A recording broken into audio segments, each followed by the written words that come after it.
who truly embodies what it means to be a Christian. In fact, George Borna, who is this research guru, said this. He said, "For the first time in recorded history, there is no significant difference between the way Christians and non-Christians live their lives and make decisions. There is no significant difference. We listen to the same music, we go to the same movies, and so on and so forth. We dress the same.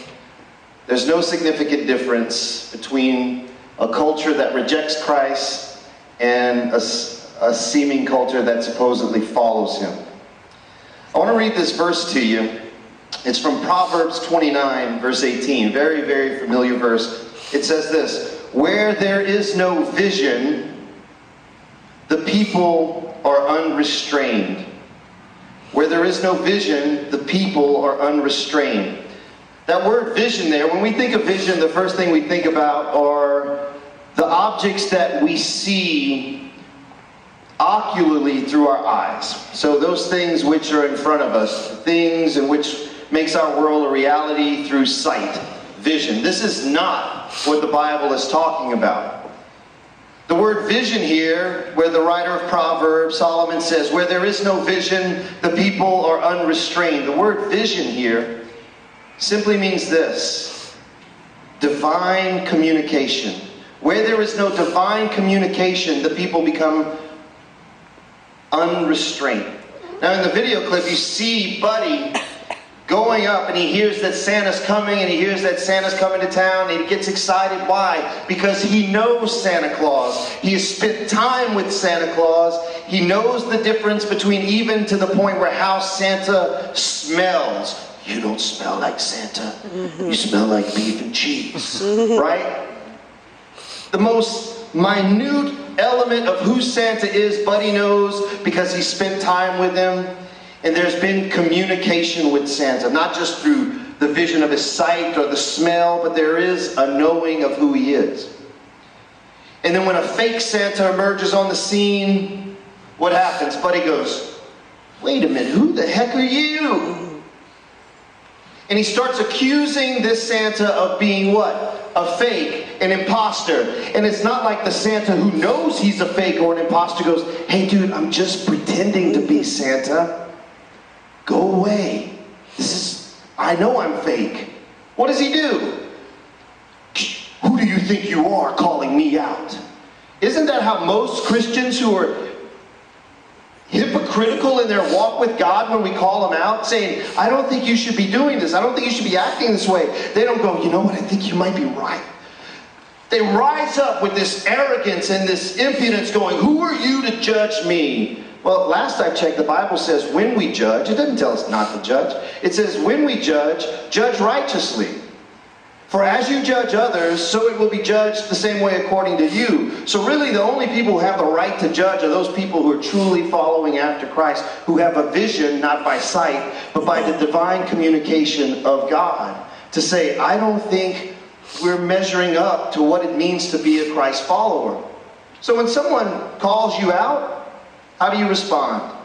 Thankfully, gratefully, or arrogantly, the way Santa does? But the little boy plays an important part in this communication, because he's going, "Fake, fake." That little boy is the culture we're trying to reach. And he's going, "Fake? Must be okay to be a Christian and still live how I want to live." Where there is no vision, the people are unrestrained. That word vision is shazon in Hebrew. It means divine communication. Where there is no divine communication from God, the people become unrestrained. Now here's that word unrestrained. It's the word para. It means one letting oneself go. It means there is no morality for one. It's based upon your own presets and presuppositions. And you could live how you want to live. The people become unrestrained. Here's some other ways that para, unrestrained, is translated in the Old Testament. It means to refuse, to avoid, and here's the big one, to be naked. Genesis 1 in Genesis 2. Adam refuses to listen to God. Then he avoids God, and then he tells God, for we hid from you because we were what? Naked. We were unrestrained. It has nothing to do with whether or not he has clothes on. It has everything to do with whether or not he is following God's divine command. Now, how does God speak to us divinely in communication? Listen to this. Psalm 119 says this, the sum of your word is truth. 1 Kings 17:24, the word of the Lord in your mouth is truth. 1 John 17:17, sanctify them in your word because your word is truth. The way God communicates to us is by truth. Does he speak to us through the word, the Bible? Of course he does. But is God limited to truth based on the first page of the leather to the back page of the leather? Absolutely not. The truth of God is transcendent. Especially if we're to reach a culture who looks at that book and goes, I'm not reading it. Then truth has to be as big as God. So what are you saying, Doucet? Should I not read my Bible? Of course you should. It's the most important activity you can do to find truth. But to reach a culture, you also don't have to just read it or believe it. You have to live it. St. Francis of Assisi says this, always preach the gospel, and when it's necessary, use your words. The way I view truth is not just an intellectual belief of a set of propositions. It's the way I live. It's the way I move. Truth is big. And I want to invite this guy to come up here in a second. A junior walks into my class one day and hands me a book with his name on it. Now immediately, in my own pride and self-ambitious state, I go, how audacious of Mr. Dendy to hand me a book with his name on it. Who does he think he is? He's a junior. I haven't written a book yet. And he goes, Doucet, it's for you, and he signs it. I'm not going to read you what he signed. But immediately, this is our culture, right? We despise people who want to truly follow God, and we lift up people who want to rebel against the system. How ridiculous is that? So I take Mr. Dendy's book, because I know Kyle, and I say, I'm going to read this, and here you see, the book is flooded with my markings. I couldn't put it down. Truth is not limited to just your Bible. It is actually expanded to those who follow God. Jesus says, those who hear my voice hear the truth and will follow me gladly. Now, it's no coincidence Mr. Dendy's title is what? The Vision. And what did I say vision was? Divine communication. I believe that God spoke through Mr. Dendy to write this book because it is full of truth. It was full of wisdom coming from a junior in high school. And I was blown away by this dude. Blown away by this book. And it takes a lot to blow me away. I've read hundreds of books. And most of them I put back on the shelf. I want to challenge you guys to pick up this book. In fact, I have 2 copies that I'm going to give away right after chapel to the first 2 students who come up to me and go, here's why I need to read that book. I want God to speak to me in a real way. And what better way than from a peer who is trying and striving hard to follow after God. So much so that he is audacious enough to put it on paper and print it and make it available. So I'm going to ask Kyle to come up. And he's going to talk a little bit about this vision that God gave him and what it means to you guys. Give it up for Kyle. I'm going to take my book because I don't want you looking at the notes, bro. That'll be your next book.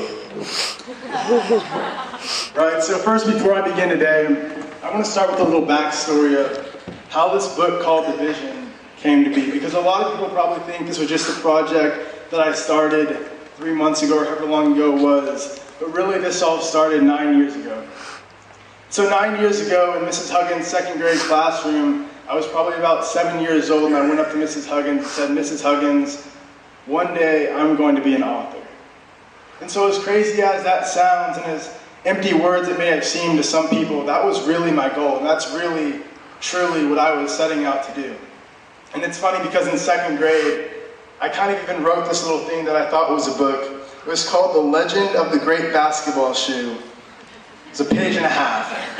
But to me, that was a full book, and that was the start of something bigger than that was just this thing on paper. And that's how the vision came to be. And so as I was thinking last night about how I could talk about this book and how I could explain this vision acronym to my peers, to other high school students, I started to think that the best way to explain anything is just in a story. So what I'm going to do now is I'm going to take the 6 parts of the vision, the V.I.S.I.O.N. I'm going to take these 6 life principles, these 6 words, and break them up into 6 stories, some from my own life, some from the Bible, so that you can learn what each of these means. So the first is the V, and that's veracity. And if you don't know what veracity is, basically that's conforming to what you know to be true. It's basically your integrity. And so the first story that came to my mind when thinking about veracity comes from John 18.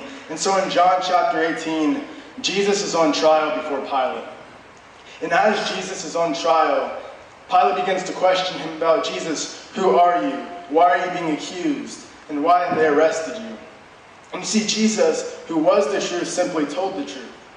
He held to his veracity. He held to what he knew to be true. Then the passage goes on to say that Pilate went out to the Jews. And he said, "Look, guys, I tried, but I couldn't find one single fault in this man." But he says, "Guys, at the time of Passover, it's customary that I release to you one prisoner. So do you want me to release to you Jesus? Do you want Jesus to come out, or do you want Barabbas?" And he goes on to say that Barabbas was a robber. And they chose Barabbas, but the thing that most people don't know about that story is that the name Barabbas actually means son of the Father. And so when given the choice to choose Jesus or Barabbas, they chose the Son of the Father, but they didn't choose the real Son of the Father, Jesus, who was the real truth. They conformed to what they thought to be true, but they didn't conform to the real truth. And even though Jesus was right before them, they couldn't see him because they had sight, but they had no vision. And so the next part is intention. And so the first story that came to my mind when it comes to intention, which I think is extremely important because without it, you'll miss the small steps in life, the small details in life. This story begins a couple of years ago. My family was getting ready to leave for a family vacation. So as we're doing this, the night before was spent packing and everything like that. So I threw some clothes toward my bag because I was tired and decided, hey, I'm going to pack later. So I had this grand idea. I had this intention in my mind that I was just going to go to my room, take a nap, and then wake up a few hours later to finish packing. So I went to my room, I laid down, I took my nap, but then a few seconds went by, minutes went by, and hours went by, and I hadn't gotten up to finish packing. That was my intention, but I hadn't done it. Then all of a sudden my sister runs in my room and opens the door and says, "Kyle, get up. We're late. It's 6 a.m. It's time to leave for the airport." And I was freaking out, so I jumped out of bed. I put on my clothes, my shoes, packed my bag, took everything downstairs, ready to leave for the airport. But as I was down there waiting to leave, I noticed a problem. I looked over to my left and over to my right, and no one else was downstairs. Not even my sister, who told me that we were late. But I didn't think anything of it because I was tired and still out of it. And after about 20 minutes or so, I pulled out my phone, I opened it up, and I looked at the time. And as I opened my phone and looked at the time, I realized in the moment that it wasn't 6 a.m. It wasn't even midnight. It was all a joke that my sister and my mom had played on me.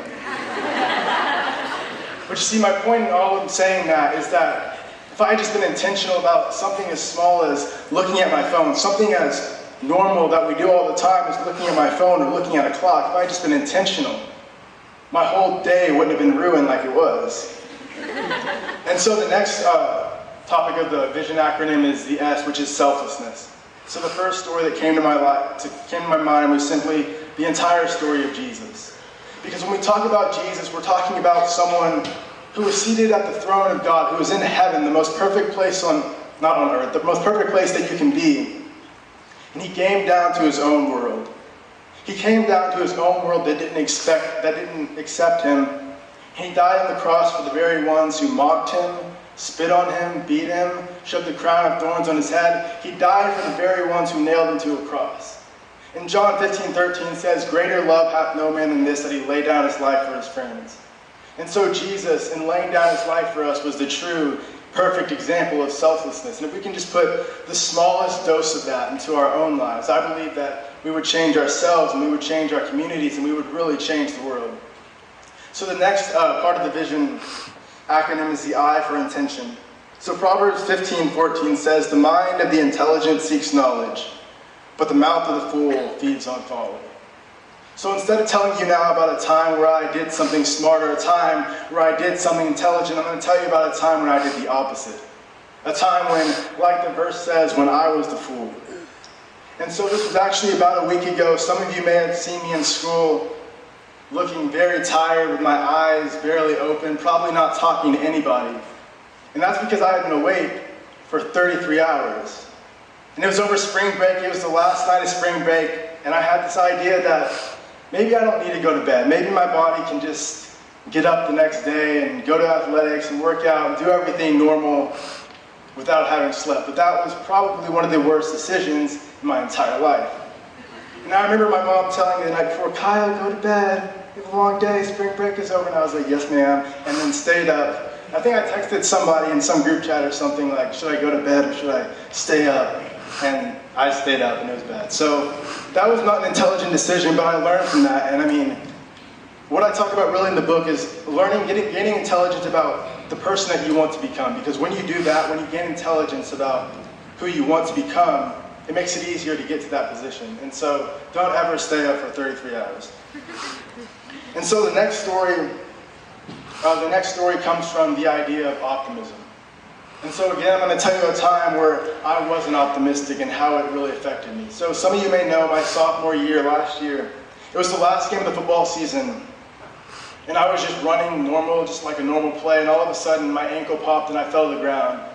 And I didn't know what it was, so I tried to go another play, and I fell to the ground again. When I came to the side, the trainer was looking at my ankle, and I could see it in his eyes. So I just looked at him and said, "Brandon, is my season over?" And he shook his head, and he just nodded, and he said, yes, that my season was going to be over. And at this point, I was devastated, because football was something that I loved to do. It was something that I put so much time and so much effort in. I was with all my brothers out there doing it. And so this devastated me. And long story short, they told me to get surgery, so I had surgery in January. And at this point, if you've ever had surgery, you know that it's not just a physical thing, like they open up your ankle and fix it. Like, it does something to you mentally. It ruins you when you can't be out there doing what you love. And so that really started bringing me down. And then about 2 days, like 2 days after surgery, after everything had already been getting worse and worse, I was driving in South Lake, and all of a sudden, out of nowhere, a car comes, crashes into the driver's side door. And I mean, I could have died in that instance. This was a year ago. And I mean, at that point, if you ever had anything like that happen to you, that is also something that devastates you. It takes away your positivity, your optimism. Stuff just kept happening over and over and over. And at this point in my life, I just was not a positive person. I wasn't someone you wanted to hang out with or talk to, because everything I said would have been negative. And I mean, nobody wants to be around or hang around with a negative person. And so, I mean, really, optimism is something that if it's not rooted in your life, it'll be hard to overcome obstacles. I think I said in the book that, and when the mind of man gets tired, like, optimism, opportunities you see as obstacles and options as cop-outs or something like that. And so it's really true that if you're not optimistic, you're going to fail at times, because you're not able to see the opportunities even when they come up in your life. And so the last concept that I'm going to talk about in the time that I have is the concept of never, ever surrendering. And so, as some of you may know, again, I had to get another surgery like 3 months ago or something like that. But this time I was going to be ready. This time I had this idea that right once I had surgery and I was going to have all this free time in bed, I was going to do something with this time. And so my plan, and not just write a book, but I told myself that I was going to finish a book, because I've started a million other books but never finished something like that. And so I told myself I'm going to have all this free time, so I'm just going to finish this. And so as I was laying in bed after surgery, with my knees still in pain, with my foot lifted up, still on hydrocodone pain medicine, I was still on all that stuff while I was writing this book, and I just wrote in and day out. I really got myself to believe that I can finish something, and that's what I did. Any time in your life, there's going to be times when you have obstacles that come up, and if you give up, then everything else ends. But just never ever forget that you never ever surrender, because when you don't surrender, you can become whatever it is that you want to become, or do whatever it is that you're trying to do.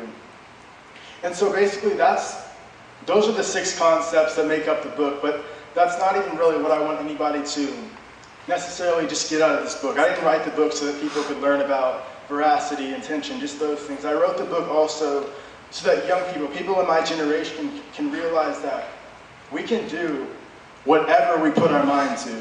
And a lot of times people will put a limit on our age or something like that and say you can't write a book unless you're 30 years old. You can't do this or that unless you're a certain age. But as long as it's legal, please don't do it if it's not legal, you can do it. And so, one of my favorite quotes in the entire book, it comes from the second to last page. It says, "Our age reflects the date of our birth, not our ability to change the world." And I think Steve Jobs puts it best when he says, "Don't get trapped in dogma," which is living with the results of other people's thinking. So the world will tell you a lot of times that you can't do this because you're young, or you can't do this because I said you can't do it, or something like that. But if you want to go after something, then go after it, do it. And the challenge that I really leave you with today is this, that I dare you to go after that very thing that you were dreaming about last night but thought you were too young, or that very thing you've always dreamt of doing. I dare you to just try to go after it. Because for the longest time I had wanted to write a book but thought that's not really attainable or something like that. But I dare you to go after it. And so that's really all I have for today, but please bow your heads and pray with me as we close out. Heavenly Father, thank you for this time that we have today. I think that we're all able here to gather today, Lord, in your presence. I thank you that we're all able to just be here and know that, God, in your word it says that where there is no vision, the people perish. And so, God, I pray that we would all catch the vision that you have for our lives, and I pray that we would follow that vision, and I pray that we would know that no matter how old or young we are, whether we're a freshman, a junior, a sophomore, a senior, whatever age, God, we can do what you've called us to be.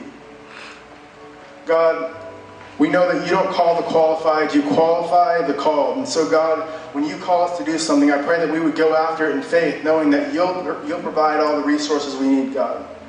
God, I pray that you would bless our day and our week and just bless this life, God. Pray all of this in your name. Amen.